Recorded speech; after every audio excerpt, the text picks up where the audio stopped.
Hello friends, welcome back to my channel Khushi's life vlogs. तो आज बहुत दिन के बाद मैं एक क्लीनिंग व्लॉग लेके आई हूँ।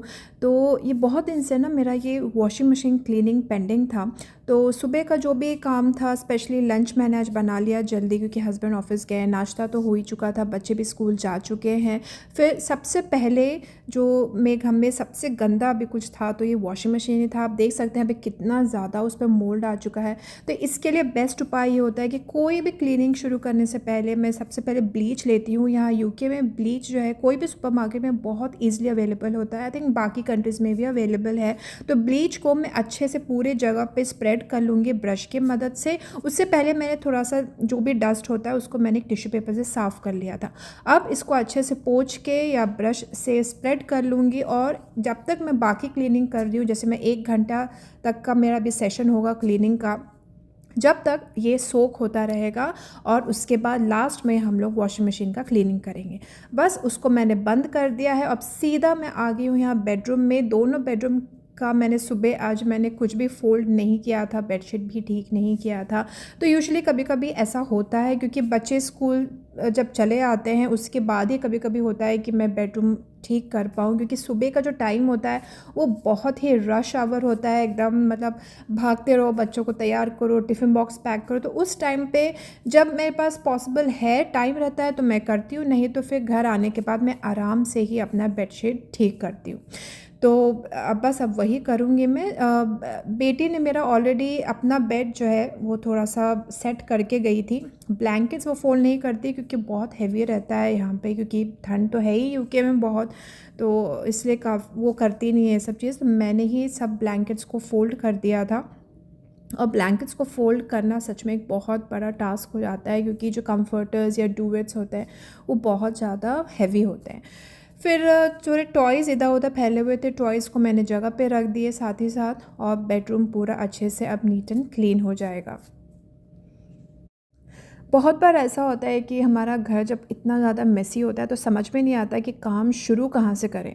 तो पहले तो आप ये देखिए कि आपके घर में सबसे जो गंदा और सबसे ज़्यादा ट्रीटमेंट किसकी ज़रूरत है, वहाँ से शुरुआत करें। और जैसे मैंने यहाँ पे आप दिखाया कि मैंने वॉशिंग मशीन की शुरुआत की थी पहले। उसके बाद सेकेंड नंबर पर सबसे पहले आता है कि अपना बेडरूम ही ठीक करें, क्योंकि बेडरूम अगर नीट हो जाए तो हमें लगता है कि आधा काम हमारा ख़त्म हो चुका है। उसके बाद बेडरूम के बाद आता है हमारा किचन, डाइनिंग एरिया। ये सब चीज़ मेन एरिया होता है। झाड़ू और पोछा का जो हमारा जो भी शेड्यूल होता है उसे हमेशा हमें लास्ट में ही रखना चाहिए। तो देखिए फ्रेंड्स, यहाँ हो गया मेरा बेडरूम क्लीन और अब मैं आ गई हूँ सीधा डाइनिंग एरिया के पास। तो डाइनिंग एरिया भी हमारा जो, देखिए हम लोग यूके में, यहाँ लंदन में ना, हम लोग एक रेंटेड घर में रहते हैं। तो 2 बेडरूम का घर है, हॉल भी काफ़ी बड़ा है। लेकिन हम लोग ज़्यादातर लोग ना इस एरिया में सबसे ज़्यादा हम लोग रहते हैं। जो हमारा डाइनिंग एरिया होता है, हम सब लोग यहीं पे बैठे रहते हैं, टीवी भी यहीं पे है। और क्योंकि ठंड है तो हीटर भी हम लोग लगा के यहीं बैठे रहते हैं, किचन भी वहीं है। तो बस एज अ फैमिली हम लोग हमेशा सबसे ज़्यादा इसी रूम में रहते हैं। और मेरा बेडरूम ज़्यादा गंदा नहीं होता है। बेडरूम में हम लोग रात में ज़्यादा रहना प्रेफर करते हैं क्योंकि टॉयज़ है, बच्चे वहाँ पर खेल लेते हैं। बाकी पूरा दिन जो है हमारा इस डाइनिंग एरिया और किचन एरिया में ही हमारा सबसे ज़्यादा बीतता है। तो सबसे ज़्यादा गंदा और हाई ट्रैफिक एरिया जो बोलते हैं वो यही है। तो मैं अच्छे से सब कुछ यहाँ पे साफ़ कर देती हूँ। और यहाँ लंदन में भी काफ़ी डस्ट होता है। कभी आपको ना ऐसे हवा में शायद डस्ट ना दिखे या फील भी नहीं होगा, लेकिन घर में हम लोग यहाँ 4th फ्लोर पे रहते हैं और काफ़ी मतलब एवरी डे मुझे साफ़ करना पड़ता है। बहुत जल्दी डस्ट आ जाता है यहाँ पे। और फिर बच्चों को स्कूल ड्रॉप करने के बाद ही ना मैं रास्ते में होम बार्गेन्स चली गई थी, जो एक अच्छा खासा मतलब बजट सुपरमार्केट है। बस वहाँ से थोड़ी चीज़ें ऐसे नट्स लेने थे, बासमती राइस लेना था, कुछ नैपकिन्स लेने थे और कंडीशनर लेना था, हेयर कंडीशनर। और अपने लिए मैंने एक छोटा सा बुक लिया है, थिंग्स टू डू। ये मुझे काफ़ी ज़्यादा अच्छा लगा, स्पेशली मदर्स डे के लिए आया हुआ था, वो मैंने अपने लिए लिया है। तो बस ये सब आइटम्स थे। अब इस सब आइटम्स को मैं अच्छे से जगह पे उसके प्रॉपर जो प्लेस होता है वहाँ पे रख दूँगी। और फिर अब बारी आती है सोफ़ा साफ़ करने की। तो सोफ़ा तो मेरे घर में सिर्फ 2 ही हैं। तो बस ये देखिए, पहले जो साफ़ करने से पहले में यहाँ पे कितना डिफरेंस आ चुका है। अब अच्छे से थोड़ा सा बस सेट कर लो, आपका घर काफ़ी हद तक नीट एंड टाइडी दिखता है। तो मैं ओवरऑल, एक टाइम था जब मैं बहुत ज़्यादा साफ़ करती थी, घर अच्छे से प्रॉपर्ली साफ़ करना प्रेफर करती थी। लेकिन अब इस एज में जब मैं 40s में एंटर कर रही हूँ और अब मुझे लगता है कि मुझे ये सब में इतना ज़्यादा ध्यान नहीं देना है, बस जगह पे सब चीज़ रहे, प्रॉपर्ली टाइडी अप रहे और थोड़ा प्रेजेंटेबल लगे घर तो काफ़ी है। क्योंकि अब घर में अगर बच्चे हैं तो हम ये एक्सपेक्ट नहीं कर सकते कि हम घर को एकदम टॉप क्लीन रखें, वो तो पॉसिबल है ही नहीं। तो अब मैंने भी वो सब करना छोड़ दिया है, जितना हो सके हल्का फुल्का मैं रोज़ साफ़ कर देती हूँ ताकि मेरे लिए बर्डन ना हो। और फिर ना मैं रिसेंटली मैंने यहाँ पे चिया सीड्स और थोड़े से मेथी सीड्स और थोड़ा सा वो आप देख रहे हैं ना कटोरी में, वो मैंने रखा है लहसुन, उसको मैंने बस सबको भिगा के रखा हुआ है। देखते हैं कि उसमें से स्प्राउट होता है कि नहीं। अगर छोटे छोटे लीफ आना स्टार्ट हो गए तो फिर मैं इसको सैलड में या फिर पराठा में डाल के खा सकती हूँ। तो ये मेरा एक्सपेरिमेंट है, I hope this will work out. अगर ये वर्कआउट किया तो मैं डेफिनेटली अपने शॉर्ट्स में शेयर ज़रूर करूँगी।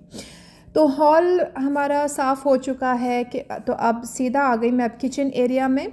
तो इस तरीके से स्टेप बाय स्टेप हम साफ़ करेंगे तो हमारे लिए काम काफ़ी हद तक आसान हो जाता है। कभी कभी ऐसा होता है ना कि हम लोग ये भी कर रहे हैं, वो भी साफ़ कर रहे हैं, सब एक साथ मल्टीटास्किंग अगर हम लोग करेंगे तो बहुत ज़्यादा बर्डन हो जाता है। तो एक एक टाइम पे एक एक एरिया को अगर हम लोग इंक्लूड करेंगे और फोकस करेंगे तो हमारे लिए काफ़ी ज़्यादा अच्छा रहेगा।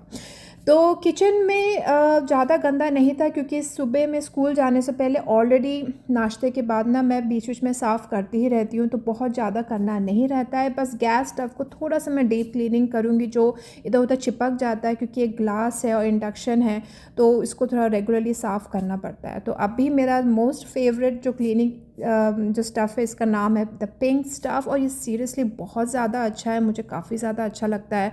और स्पेशली जो कबर्ड्स होते हैं, स्पेशली अगर आपका कबर्ड वाइट कलर में है तो ये बहुत अच्छे से साफ़ करता है।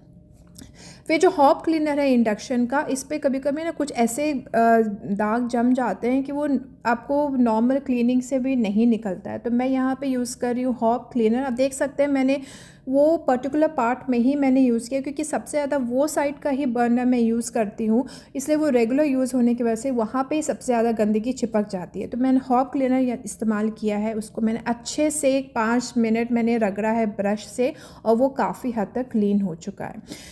तो देखिए किचन भी मेरा एक 50% अब क्लीन हो चुका है। उसी कपड़े को मैं 2-3 बार मैं गर्म पानी में अच्छे से साफ़ करूँगी और साफ़ करके देखिए मैंने कबर्ड भी मैंने साफ़ कर दिया है।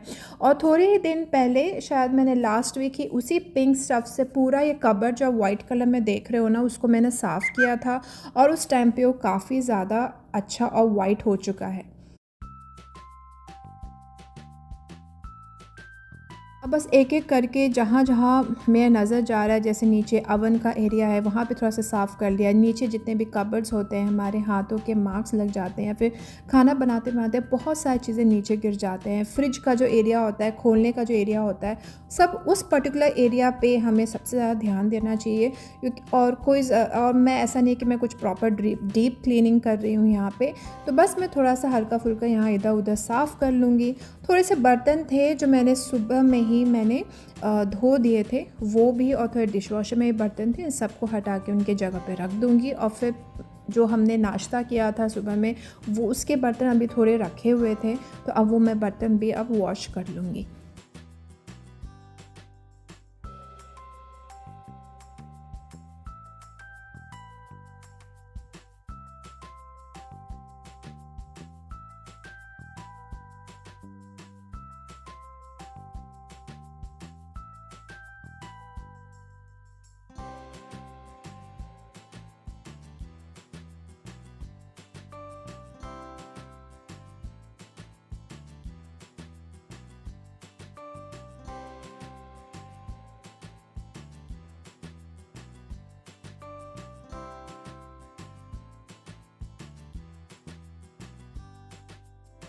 तो फ्रेंड्स बर्तन भी धुल गए, किचन भी मैंने अच्छे से सब कुछ साफ़ कर लिया है और देखिए कितना अच्छा और प्रेजेंटेबल लग रहा है मेरा किचन। और अब मैं आ गई हूँ झाड़ू करने के लिए।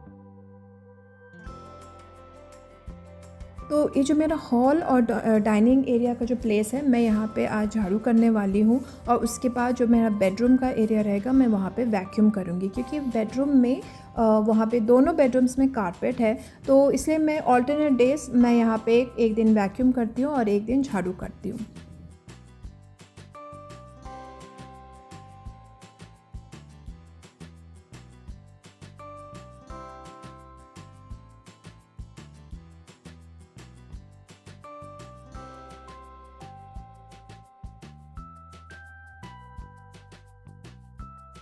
तो फ्रेंड्स, हॉल और डाइनिंग एरिया और किचन एरिया तीनों का भी मैंने अच्छे से झाड़ू कर लिया है और सब कचरा भी मैं उठा लूँगी। तो ये एरिया मेरा साफ़ हो चुका है। अब मैं सीधा जा रही हूँ वॉशरूम में। दोनों वॉशरूम को भी मैं डेली इसी हिसाब से साफ़ करती हूँ।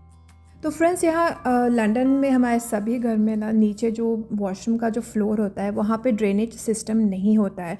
तो जैसे यूजुअली जैसे मैं इंडिया में रहती थी, हम लोग वहाँ वॉशरूम में साफ़ करना थोड़ा इजी होता है कि आप पानी डाल दो या साबुन से आप अच्छे से ड्रेन करके आप साफ़ कर सकते हो। तो यहाँ पे वो ऑप्शन है नहीं। तो इवन मैं कमर को अगर मैं यहाँ पे साफ़ कर रही हूँ तो आप देखिए मैं यहाँ पे वाइप्स और टिश्यू पेपर्स ही यूज़ कर रही हूँ। मैं पानी डाल के यहाँ साफ़ नहीं कर सकती क्योंकि यहाँ पे ड्रेनेज ऑप्शन है ही नहीं। और अगर मैंने यहाँ पानी डाला तो बाथरूम में पूरा हर जगह पानी पानी हो जाएगा और फिर वो बहुत ज़्यादा मुश्किल हो जाता है। तो ड्रेनेज एरिया सिर्फ हमारे शावर के साइड में ही रहता है। तो इसी तरीके से पूरा जो कमर दोनों बाथरूम में होता है वो मुझे इसी तरीके से साफ़ करना होता है। तो सबसे पहले मैं टिश्यू पेपर से साफ़ करती हूँ, उसके बाद मेरे पास जो वाइप्स होते हैं उससे साफ़ कर लेती हूँ, और जो बाथरूम टॉयलेट क्लीनर होता है उसको मैं फिर स्प्रेड करके, या मैं कभी ब्लीच यूज़ करती हूँ या फिर कभी हार्पिक यूज़ कर लिया, बस उसको फिर मैं रेगुलरली जैसे हम अपना टॉयलेट क्लीनिंग करते हैं वैसे ही क्लीन करती हूँ। और यहाँ पे जो भी शेल्फ़, जो वॉशरूम का ऊपर में जो शेल्फ़ है, जो भी सामान इधर उधर स्प्रेड हो चुके हैं, बस उन सबको मैं अच्छे से थोड़ा सा उसकी जगह पे प्रॉपर्ली साफ़ करके एक बार रख लूँगी। फिर जो हमारा टूथपेस्ट जो या फिर टूथब्रश होल्डर जो होता है वो भी गंदा हो चुका है, तो साथ ही साथ मैं उसको भी थोड़ा सा साबुन लगा के उधर ही साफ़ कर ले रही हूँ। तो ज़्यादा मेहनत कुछ भी नहीं है, एक 10 मिनट लगता है, फटाफट साफ़ कर लेना होता है बस। और अब देखिए जो मेरे पास जो ऑरेंज कलर का आपको कपड़ा दिख रहा है वो एक माइक्रोफाइबर कपड़ा है, वो काफ़ी पतला कपड़ा है। तो मैं यूजुअली इस वॉशरूम के लिए ही रखती हूँ। तो देखिए उसको मैंने थोड़ा सा साबुन लगा के गीला करके पूरा वॉश बेसिन का जो एरिया उसी से मैंने साफ़ कर लिया और मुझे काफ़ी ज़्यादा ईजी लगता है। तो वो बाथरूम मेरा साफ़ हो चुका है। उसी तरीके से मेरे पास और एक वॉशरूम था, मैंने उसको भी उसी तरीके से साफ़ कर लिया है। अब बारी आती है पोछा करने की।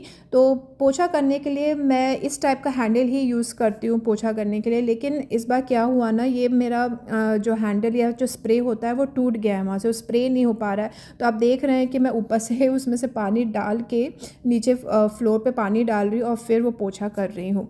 तो ये मैं बहुत रिसेंटली नया ख़रीदी थी, आई थिंक ये सिर्फ 2 मंथ्स हुआ होगा और 2 मंथ्स में ही इतना जल्दी ख़राब हो चुका है।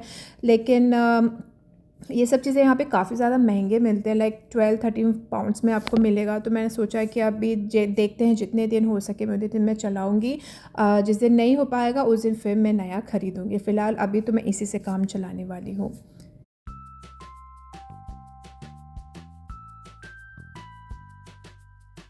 तो फ्रेंड्स, अब पूरा घर अच्छे से मैंने पोछा कर लिया है और घर भी अच्छे से साफ़ हो चुका है। अब मैं आ गई हूँ वॉशिंग मशीन एरिया के पास। अब देखिए सुबह मैंने यहाँ पे सुबह नहीं, मैंने 1 घंटे पहले यहाँ पे वो ब्लीच डाला था। देखिए कितने अच्छे से वो मोल्ड पूरे ख़त्म हो चुके हैं। तो बस अब मैंने टिश्यू पेपर और थोड़े कपड़े के साथ अच्छे से 2-3 बार मैं साफ़ कर लूँगी वॉशिंग मशीन को, और फिर वॉशिंग मशीन जो है हमारा नेक्स्ट यूज़ होने के लिए रेडी हो जाएगा। तो मंथ में मैं एक बार ये इस टाइप का क्लीनिंग करती हूँ वॉशिंग मशीन का, रेगुलरली करना पॉसिबल नहीं होता है। तो चलिए फ्रेंड्स, अब मैं वीडियो यही एंड करती हूँ। ये था मेरा आज का क्लीनिंग व्लॉग। आई होप आप सबको अच्छा लगा हो।